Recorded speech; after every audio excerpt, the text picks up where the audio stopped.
Hello दोस्तों, हमारे channel में आपका स्वागत है। 6 अगस्त 1945 ये वो दिन था जब अमेरिका ने जापान के शहर हिरोशिमा पर पहला परमाणु बम गिराया। इस बम से ना तो केवल जापान दहल गया बल्कि सारी दुनिया थर्रा उठी। इसके 3 दिन बाद फिर नागासाकी पर भी बम गिराया गया, जिससे कि लाखों लोग एक ही झटके में मारे गए। सिर्फ इतना ही नहीं, इस बम के कारण हुई रेडिएशन से भी कई लोग मारे जाते रहे। यह हादसा आज से 76 साल पहले हुआ था, लेकिन ये एक ऐसी घटना है जिसे कभी भी नहीं भुलाया जा सकता। इस बम के बाद ही एशिया में द्वितीय विश्व युद्ध का खात्मा महज एक औपचारिकता ही रह गई। जापान की सेनाओं ने पीछे हटना शुरू कर दिया और करीब एक हफ्ते बाद ही जापान के मित्र देशों के गठबंधन के सामने सरेंडर भी कर दिया। आखिरकार अमेरिका ने जापान पर परमाणु बम क्यों गिराया, आइए विस्तार से जानते हैं।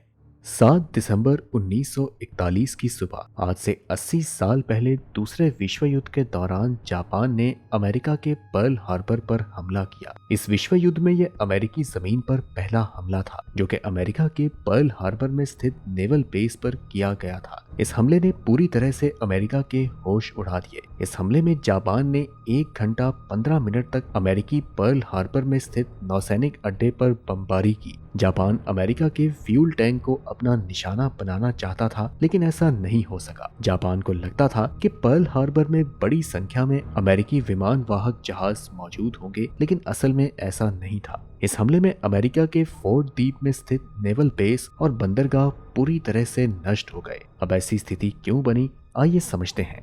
दूसरे विश्व युद्ध के दौरान जापान अमेरिका और उसके साथी ब्रिटेन, चीन और सोवियत संघ का एक भयंकर दुश्मन था। 1945 में दूसरे विश्व युद्ध के खत्म होने के बाद जापान और अमेरिका के बीच के संबंध खराब हो गए, खासकर तब जब जापानी सेना ने पूर्वी भारत के तेल समृद्ध क्षेत्रों पर कब्जा करने का फैसला किया। जापानियों ने सार्वजनिक रूप से अंतिम परिणाम तक लड़ने के अपने इरादे बनाए और कामिकेज, जो कि एक तरह से सुइसाइड पायलट्स थे, वे सुइसाइड बम्बर्स की तरह ऐसी रणनीति का उपयोग करके हमला कर रहे थे। इस हमले में 2400 अमेरिकी लोग और जवान मारे गए। इसके साथ ही 328 अमेरिकी विमान पूरी तरह से नष्ट हो गए। साथ ही 19 समुद्री जहाज, जिसमें 8 जंगी जहाज भी पूरी तरह से तबाह हो चुके थे। वहीं हमले में जापान के भी 100 से ज्यादा सैनिक मारे गए। जापान के इस हमले से दूसरे विश्व युद्ध ने एक नया मोड़ ले लिया और इस युद्ध में 70 अलग अलग देशों की सेनाएं शामिल थी।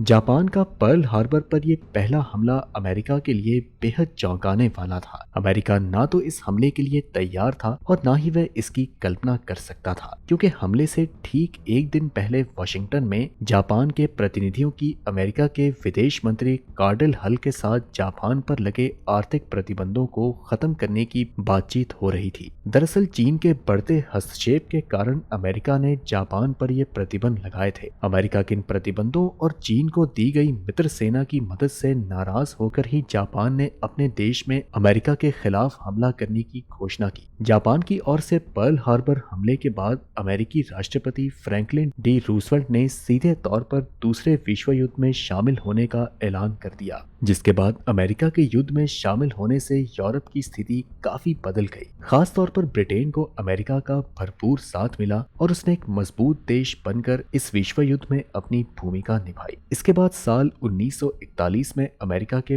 पर्ल हार्बर पर जापान की ओर से किए गए इस हमले का बदला मानते हुए दूसरे विश्व युद्ध का अंत 4 साल बाद अमेरिका ने 1945 में जापान के 2 शहर हिरोशिमा और नागासाकी पर परमाणु हमला करके किया। जापान को अमेरिका पर हमला करने की एक बड़ी कीमत चुकानी पड़ी। अमेरिका ने तो पर्ल हार्बर को युद्ध के खत्म होने के 1 साल बाद फिर से बसा लिया, लेकिन जापान को अपने दोनों शहर हिरोशिमा और नागासाकी को दोबारा बसाने में कई साल लग गए। इसके बदले में 16 जुलाई 1945 को न्यू मैक्सिको के रेगिस्तान में अमेरिका ने दुनिया का पहला परमाणु हथियार परीक्षण किया। इसके ठीक 3 हफ्ते बाद अमेरिका ने हिरोशिमा और नागासाकी के शहरों पर परमाणु बम हमले किए। पोट्सडम सम्मेलन शुरू होने से ठीक एक दिन पहले, यानी 16 जुलाई 1945 को अमेरिकी राष्ट्रपति ट्रूमैन के पास अपने अधिकारियों का एक फोन आया, जिसमें बताया गया कि अमेरिका ने पहले यूरेनियम परमाणु बम का सफल परीक्षण कर लिया है। अब इसके बाद ट्रूमैन का आत्मविश्वास कहें या घमंड, वो 7वें आसमान पर था। उन्होंने तुरंत सम्मेलन में जापान को सीधी सीधी धमकी दे दी। जर्मनी से ही 25 जुलाई को अमेरिकी राष्ट्रपति ने अपनी सेना के प्रमुख को आदेश दिया कि 3 अगस्त तक यूरेनियम बम लिटिल बॉय को गिराने की तैयारी की जाए। जब ये आदेश आया तब तक अमेरिकी वैज्ञानिक एक दूसरा बम फैट मैन भी तैयार कर चुके थे। हालांकि इसका परीक्षण अभी बाकी था। इसके बाद जापान के 4 शहरों की लिस्ट तैयार हुई, जिसमें पहली सूची में हिरोशिमा के अलावा कोकुरा, क्योतो और निगाता के नाम थे। उस समय नागासाकी अमेरिका के निशाने पर नहीं था, लेकिन अमेरिका के तत्कालीन युद्ध मंत्री स्टिम्सन के कहने पर जापान की पुरानी राजनीति क्योतो का नाम संभावित शहरों की लिस्ट से हटाकर उसकी जगह नागासाकी का नाम शामिल कर दिया। आपको बता दें कि स्टिम्सन ने अपनी पत्नी के साथ क्योटो में कभी हनीमून मनाया था और वे नहीं चाहते थे कि उनका हनीमून खराब हो जाए। अमेरिका के कुछ अफसर और वैज्ञानिक ऐसे भी थे जो कि परमाणु हमले के खिलाफ थे, जिसमें सबसे बड़ा नाम था अमेरिकी जनरल टी आइजनहावर और वैज्ञानिक लियो ज़िलार्ड का। इनका कहना था कि इससे रूस के साथ परमाणु हथियार की घातक होड़ चल पड़ेगी। उनका यह भी मानना था कि जर्मनी की पराजय के बाद जापान कमजोर हो गया है और वो देर सवेर घुटने टेक ही देगा, इसलिए परमाणु अटैक सही नहीं है। लेकिन दोस्तों, अमेरिकी राष्ट्रपति ट्रूमैन का कहना था कि उन्होंने $2 अरब लगाकर इन बमों का विकास केवल दिखावा करने के लिए नहीं किया, बल्कि उन्होंने ये तर्क दिया कि इन बमों की मार से जापान जल्द ही सरेंडर कर देगा और अमेरिकी सैनिकों का कटना मरना बंद हो जाएगा। अब क्योंकि जुलाई 1945 में जापानियों ने ओकिनावा की लड़ाई में 12,500 अमेरिकी सैनिकों को मौत के घाट उतार दिया था और इसके साथ ही पूरे प्रशांत महासागर के क्षेत्र में करीब 70,000 अमेरिकी सैनिक मारे भी जा चुके थे, और यही कारण था कि अमेरिका के ज्यादातर अफसर अपने राष्ट्रपति की बात से सहमत थे। आखिरकार स्थानीय समय के अनुसार 6 अगस्त की सुबह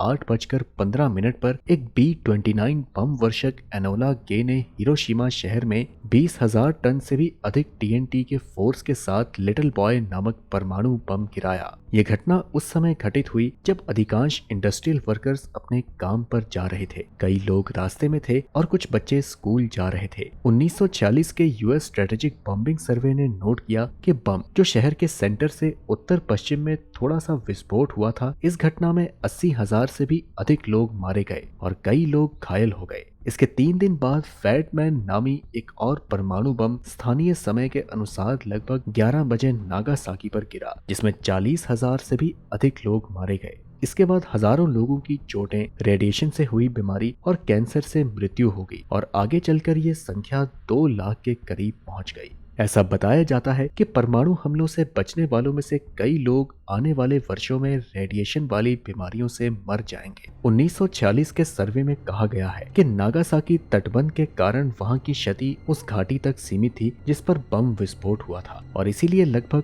पूर्ण विनाश का क्षेत्र लगभग 1.8 वर्ग मील में था। इस बम का प्रभाव इतना भयानक था कि व्यवहारिक रूप से सभी जीवित चीजें जैसे कि मानव और पशु समान रूप से प्रचंड गर्मी और दबाव से मौत की नींद सो गए। इस विस्फोट ने एक सुपरसोनिक शॉक वेव का निर्माण किया, जिसके बाद तेज हवाएं चली जो कि ग्राउंड जीरो से 3 किलोमीटर ऊपर उठी, और वो भी हाई फोर्स के साथ। इस हवा ने कई किलोमीटर दूर के घरों और इमारतों को अपनी चपेट में ले लिया और गंभीर रूप से डैमेज कर दिया। इस विस्फोट की प्रचंड गर्मी कई लाख डिग्री तक पहुंच गई और 3 किलोमीटर दूर तक सब कुछ जल गया।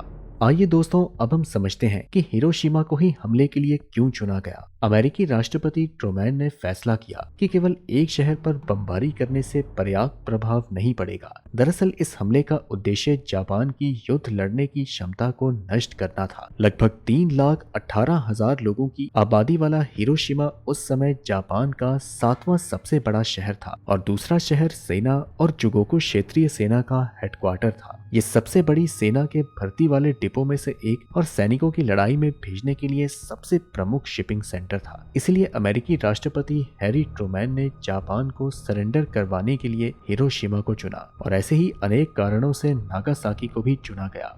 आज के समय में दोस्तों 9 देशों के पास अभी भी 13,000 से अधिक परमाणु हथियार हैं। परमाणु युद्ध का खतरा अभी भी हमारे साथ है। इस खतरे को कम करने के लिए हमें हथियारों की होड़ को रोकना और उलटना होगा। इस परमाणु हमलों से बचे लोग, जिन्हें हिबाकुशा के नाम से जाना जाता है, और उनके वंशजों ने जापानी और वर्ल्ड न्यूक्लियर डिसआर्मामेंट आंदोलनों के केंद्र का गठन किया। दुनिया भर में हिबाकुशा और संगठन परमाणु हथियार मुक्त दुनिया के लिए काम करना जारी रखती है, ताकि लोगों की आने वाली पीढ़ियों को फिर से पृथ्वी पर नर्क ना दिखाई दे। तो दोस्तों, ये थी हमारी आज की वीडियो। हमें उम्मीद है कि इस वीडियो को देखने के बाद आप ये बखूबी जान चुके होंगे कि अमेरिका ने जापान पर न्यूक्लियर हमला क्यों किया। वैसे आप अपने विचार हमें कमेंट में जरूर बताएं। हम मिलते हैं आपसे अगली वीडियो में, तब तक के लिए नमस्कार।